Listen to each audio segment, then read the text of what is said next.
পানিহাটিতে নির্যাতিতার বাড়িতে রাজ্যপাল সিভি আনন্দ বোস অবশেষে সমস্ত জল্পনার অবসান ঘটিয়ে আরজিকর হাসপাতালে নিহত তরুণী চিকিৎসকের বাড়িতে এলেন রাজ্যপাল সিভি আনন্দ বোস। এদিন তিনি দিল্লি থেকে কলকাতা বিমানবন্দরে নেমে সোজা চলে আসেন নির্যাতিতা চিকিৎসকের পানিহাটির অম্বিকা মুখার্জি রোডের বাড়িতে। সন্ধ্যে 7:30 নাগাদ ওই বাড়িতে পৌঁছান রাজ্যপাল। সেখানে পৌঁছে রাজ্যপাল প্রায় 15 মিনিট মতন নির্যাতিতার বাবা মায়ের সাথে কথা বলেন। এদিন তিনি নির্যাতিতার বাড়ি থেকে বেরিয়ে সংবাদ মাধ্যমের মুখোমুখি হয়ে বলেন, সরাসরি দিল্লি থেকে কলকাতায় ফিরেই এই বাড়িতে এসেছেন। মৃতার বাবা মায়ের সাথে কথা বলেছেন। তিনি ওনাদের ভাবাবেগটা বুঝতে পেরেছেন। তিনি ওদের আস্থা জুগিয়েছেন। রাজ্যপালের সংযোজন এখন তিনি একটা চিঠি লিখবেন এবং সেটিকে সিল বন্ধ খামে মুখ্যমন্ত্রীকে পাঠাবেন। যদিও সেই চিঠিতে কি লেখা থাকবে তা নিয়ে কোনো কথাই বলেনি রাজ্যপাল। ব্যারাকপুর থেকে বিশ্বজিৎ নাথের report, Bangla MG news.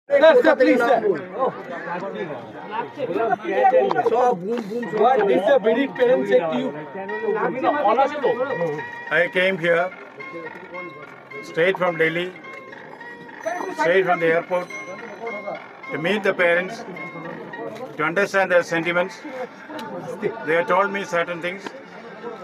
I would keep it in confidential now, based on what they told me, based on the information which I have from other sources.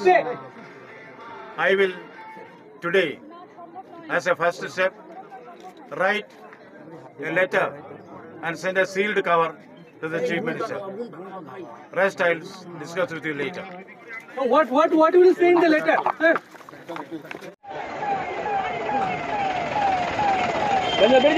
বেরিয়ে যান। দূর মোরা কে গো। কাউকে বলো না।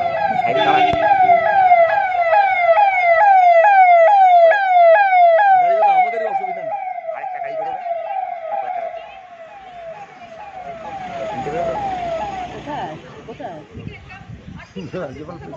রাজ্যপাল ভোটার দেবে না। ভোটার বাড়াচ্ছে না ইচ্ছা করে। মোদিগণ কোনো গাড়ি ঢুকে গেছে নাকি? ওই তো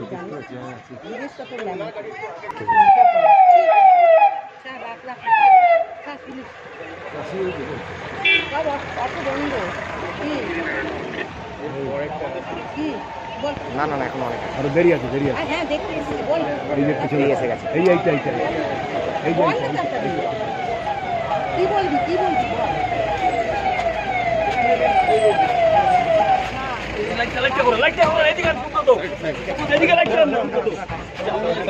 আছে দাদা একটু ছবিটা দাদা ছবিটা একটু দাদা খেলবেন না ছবিটা করে একটুখানি। আরে বাবা আমি একটু ছবিটা একটুখানি দাদা মুখটা ছবিটা একটু দিন না করতে, ছবিটা করতে দিন না।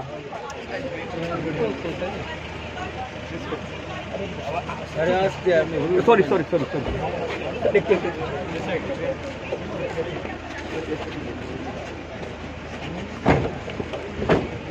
লোকে যাও বাইরে